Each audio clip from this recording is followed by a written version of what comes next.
Hey, you! You're finally awake.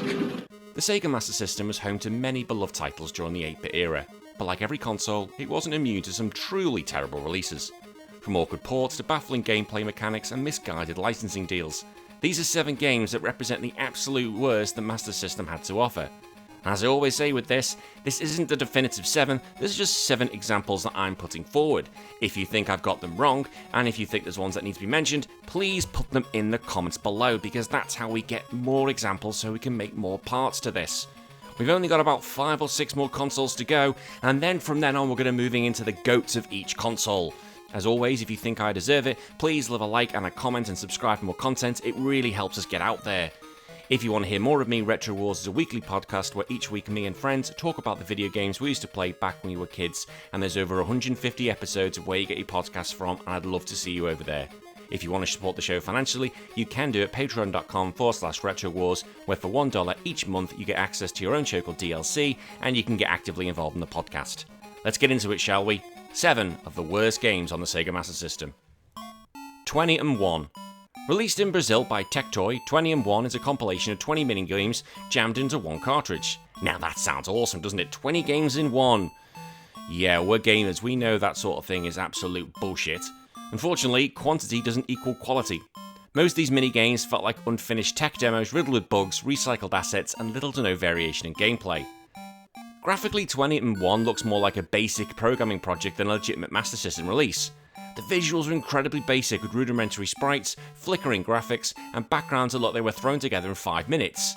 It's an embarrassing step down from what the console was capable at the time, although to be fair, it's probably the best I could do. There's no story, as obviously it's not good, it's 20 minigames, what do you expect? Each minigame is isolated, contextless, and barren of any charm. Whether you're controlling a tank, dodging obstacles, or racing through a poorly drawn maze, none of these activities are memorable or even compelling. But the gameplay, as you can imagine, is where it falls apart. The controls are inconsistent between games, often feel laggy and unresponsive. Some games don't even function properly, locking up or refusing to register inputs. There's no difficulty progression or challenge curve, just a chaotic mix of unpolished ideas. It's probably more the challenge is not to throw the game out the bloody window. What's baffling is the utter lack of polish this game actually has. Many of the minigames are clones of each other with slight visual tweaks, and a few are simplistic, they just border on being insulting. You can imagine a game where all you have to do is jump over a square, and that's it. That's the level we're dealing with here. Again, that's probably the level that I'll be able to do. I wouldn't be able to do anything else. When it launched in Brazil, 20&1 was marketed as a budget title, which gave it some leeway. But even for a budget game, it couldn't justify its existence. Critics and gamers alike were quick to write it off as one of Tectoy's most embarrassing efforts. Today, 20&1 is rarely mentioned outside of discussions about shovelware or oddities in the Master System library. It's a cautionary tale about what happens when a company prioritizes volume over value and assumes players won't notice the difference. And that's one of the things you need to look at here. Often people just think, oh yeah, because there's loads of gameplay, it's gonna be good. That necessarily isn't a good thing. I would always have a game which focuses on 10-20 hours of good solid gameplay than over a 200-hour story of just utter tripe. Just give me something that's tight, concise, even if it's done in an hour. I don't care if there's replayability value and it's an hour long. I don't care. I don't think I'm wrong here. I think I'm quite right. I think I can speak for gamers on that. You can argue it in the comments if you think I'm chatting shit, but I think I'm with it. While its obscurity has shielded it from widespread ridicule, those unlucky enough to have played it won't forget the painful experience anytime soon. F16 Fighting Falcon. Originally released on other platforms by Micropose, F16 Fighting Falcon was a serious attempt at bringing a flight simulator to home consoles. The idea of that just seems cool, but it's on a Master System. No. However, translating that complexity to the Master System was a colossal mistake. I know. The system simply wasn't equipped to handle the technical requirements of such a game. You think? Visually, the game just looks horrendous. You think? The sparse graphics attempt to stimulate a cockpit view, but comes off as a confusing and visually unappealing. The terrain is nearly indistinguishable with minimal detail and repeated tile sets. It's difficult to tell if you're flying through the sky or nosediving into a pixelated void. I probably would just do the nosedive approach, probably more fun. The game attempts to replicate the functions of real F16, but without a manual or extensive trial and error, it's almost impossible to understand what you're supposed to do, so we're not going to be covering this for the podcast because I'll probably just cry. There's no introductory mission or clear objective, just cryptic meters, unreadable indicators, and instant death when you inevitably hit the wrong button. Yep, we're not going to last 5 minutes if I play this. gameplay is painfully slow and obtuse. Piloting the jet feels more like you're babysitting a malfunctioning vending machine than actually engaging in aerial combat. You'll spend most of the time fiddling with the controls, trying to avoid crashing from sheer confusion. Dogfighting, you're going to be lucky to even spot another plane, let alone engage it. Again, I've got more chance of just throwing my controller at the screen. I've probably got more chance of hitting what I want than actually trying to use my ship to do it. The controls don't help, and they're sluggish and overcomplicated for a console with only 2 goddamn buttons. Like, what are you trying to do? These Street Fighter combinations? You're required to switch between instruments and views in a way that feels more appropriate for a PC game with a full keyboard. No shit, Sherlock, what do you think? Keyboard has many ways of doing this. The Master System has 2 goddamn buttons. Reception at the time was lukewarm at best and downright hostile at worst. Critics acknowledged the ambition behind the game, but have lambasted it for its execution. For Master System fans looking for action, this was not the thing. Over the years, F16 Fighting Falcon has developed a reputation as one of the least accessible games on the system. It's rarely brought up unless it's one of those failed port lists, and its legacy, just a painful that every genre doesn't belong on a console, especially not flight sims on an 8-bit hardware. Talking about flight sims, Ace of Aces. Now, Aces of Aces tries to be a World War II fight sim, offering multiple missions that involve dogfighting, bombing, and navigating through enemy territory. Have we just realised the perils of this game? Well, let's continue, shall we? Have we just realised the perils of this genre? Oh well, let's do it some more, shall we? Unfortunately, its attempt to mix simulation with arcade-style graphics gameplay ended up being a confusing, lifeless mess. Graphically, the game suffers from repetition and muted colour palette. The sky looks flat, and enemy aircraft barely stand out from the background. The cockpit view is cluttered with barely readable instruments that do little to help you actually understand what you're doing, so really it's the same as the previous game. The story, like many 8-bit flight games, is pretty much in existence. You're supposed to be a heroic fighter pilot taking on dangerous missions, there's no setup, no debriefing, and certainly no narrative payoff, which could have been quite handy. Gameplay is, again, where it just nosedives. Most time is spent switching between the cockpit screens such as map, radar, and bomb bay. It sounds immersive, but on the Master System it's just clunky and just seems a mess. Half the time you're not even sure what screen you're meant to be looking at. Combat is frustratingly dull. When you do finally engage an enemy, the action's slow and unsatisfying, and shooting them down feels more like guesswork than skill, and the poor hit detection doesn't help. That's exactly what we need, poor hit detection. Wow, of course that makes it so good. Even takeoff and landing are awkward, with no clear instructions and instant fail if you make a mistake. There's no feedback system to help you learn, just rinse and repeat until you give up or die of boredom. Or, do as I do, crash it immediately, because that's probably more fun. I'd literally crash it GTA style, although there's not going to be a mass amount of people dying and crying and bursting to virtual flames when I do it. It's just going to be like, boo, dead, which isn't fun. Critics at the time weren't kind to Ace of Aces, you think why, and modern retrospectives haven't been any more forgiving. It's one of the games that make you wonder who exactly was this game made for. Well, as we said previously with F16 Fighting Falcon, it's people who want to play a sim game, but this isn't the console to do it. It clearly hasn't got the power. It's like, no, don't be stupid. This is a basic console. This is 8-bit graphics. We're not going to the moon yet with these sort of things. Back to the Future Part 2. Now, we all know that licensed games has a terrible reputation for a reason, and Back to the Future Part 2 is a prime example. Loosely based on the film, the game tries to capture the time-travelling hijinks of Marty McFly, but ends up being a confusing platformer with almost no relation to the source material. The graphics are just absolutely terrible, the environments barely resemble anything from the movie, and the character sprites are stiff and poorly animated. Marty looks more like a generic teenager, more than the iconic character played by Michael J. Fox. The story, well look, we get loosely bits from snippets for teen text, but it's barely coherent. Like, if you haven't seen the movie, you're not going to have a clue what's going on, and if you had seen the movie, you'd just be confused by how little is actually represented here. So it's a lose-lose situation. Gameplay's a mess, with each level trying to feature in different mechanics that feel like they were developed by entirely different teams.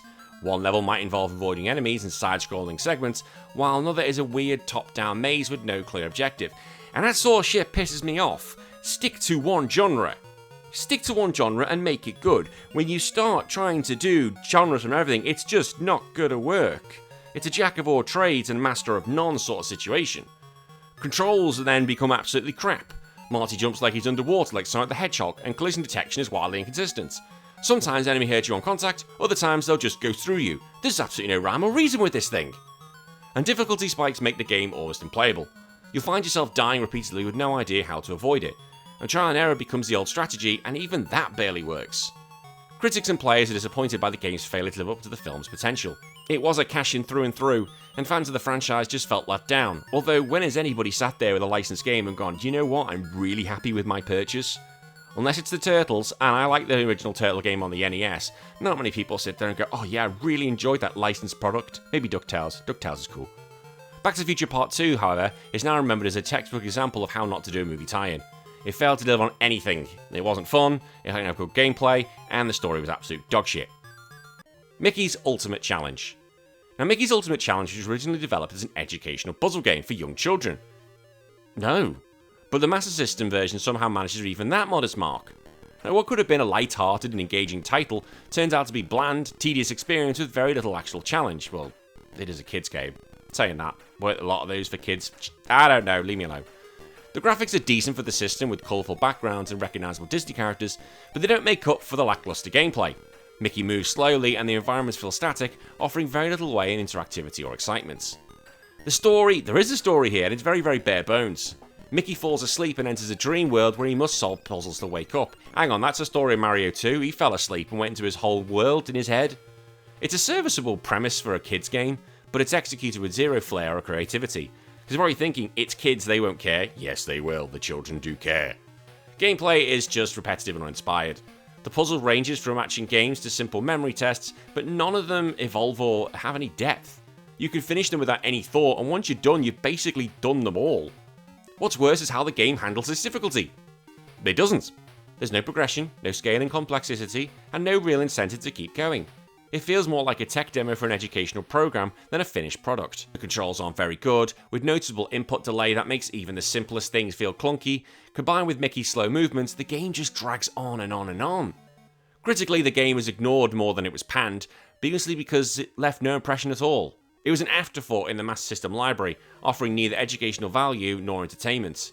In the end, Mickey's Ultimate Challenge is the ultimate in wasted potential. A Disney-branded game that manages to be both boring and forgettable. Like, thankfully, we had better Mickey Mouse games that came down the pipeline, so this one you can put near the bottom, if not the bottom of the list. For kids and adults alike, though, there was simply no reason to play it, and there's even less reason now. Alex Kidd in High Tech World. Ho ho ho!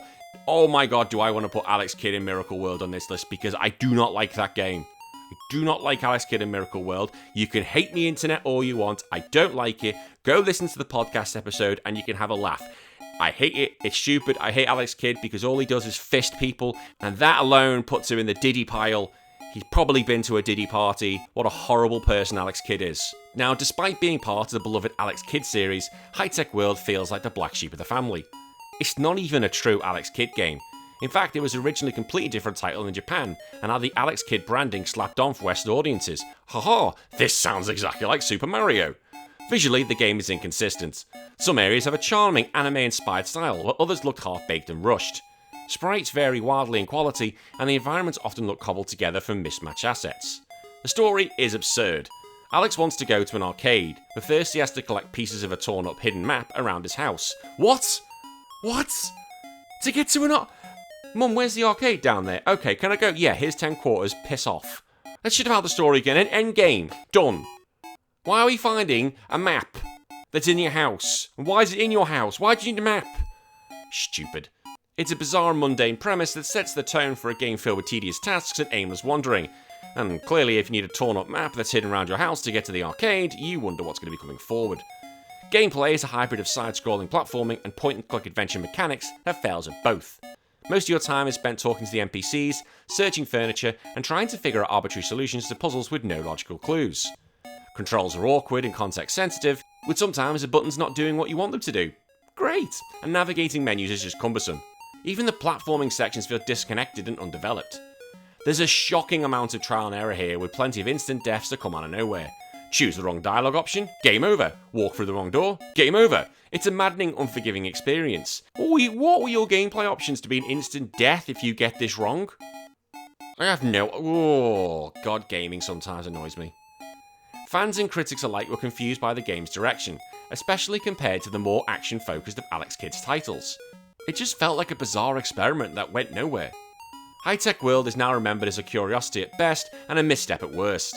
It's a game that either fans of Alex Kidd or newcomers could enjoy, and it deserves a spot on this list, as does Miracle World. But it's not my last choice. My last choice goes to Elf. Based on the popular 1990s sitcom, Elf on the Master System is a strange attempt to turn a sarcastic alien into a video game. What could have been a fun, quirky adventure ends up being a frustrating mess of poor design and repetitive gameplay. And I'll make this very clear, I hate Alf. Not just the game, but Alf himself. Why? Because when I was a kid, I was terrified of Alf. I know Alf eats cats, I was terrified that Alf eats me. Don't have a go at me, that's what it was. I was a scared little boy. I was a child in the 80s. Graphically, Alf isn't bad for the Master System, but it's nothing to write home about. Sprites are small and environments are bland, and Alf is at least recognisable, but his animation's stiff and the game just lacks any sort of, meaning. The story loosely follows Alf's attempts to repair his spaceship, but is told so poorly that players have no idea what they're supposed to be doing. There's little guidance, no in-game map, and objectives that feel more like random errands and part of a coherent story that actually means I want to go home and will get my ship. Gameplay just consists of walking around, collecting items, solving vague puzzles, and engaging in stupid combat. There's a lot of backtracking here and a lot of trial and error, made worse by the fact it's very easy to die or lose essential items. Do you mean lose essential items? Oh, I've lost the part of ship again. Well, no wonder the spaceship fell apart, you stupid little aardvark fuck. God, I hate him so much. The controls are unresponsive and hit detection is sloppy. Combine that with cryptic item usage and you've got a game that's more frustrating than anything. Worst of all, Alf just isn't entertaining. It fails to capture the humour or charm of the show and offers nothing in return, not even a decent challenge. Reception was poor at the time of release and hasn't improved with age. Most modern retrospectives view it as a low point for the Master System. In the end, Alf isn't a remarkable game wrapped in a bizarre license, remembered today by only those unlucky enough to have played it. And that's it. 7 of the worst games on the Sega Master System. As said at the beginning, did I get it right? Did I get it wrong? Please let me know in the comments below. As always, if you do believe I deserve it, please give a like and subscribe for more content. It really helps the channel grow. And also a big thank you and welcome to the Smut Squad with Game Genius, who is our newest member of Patreon. I'll see you all in 3 more days for another list. Until then, my name's been Danny, take care of yourself, bye bye.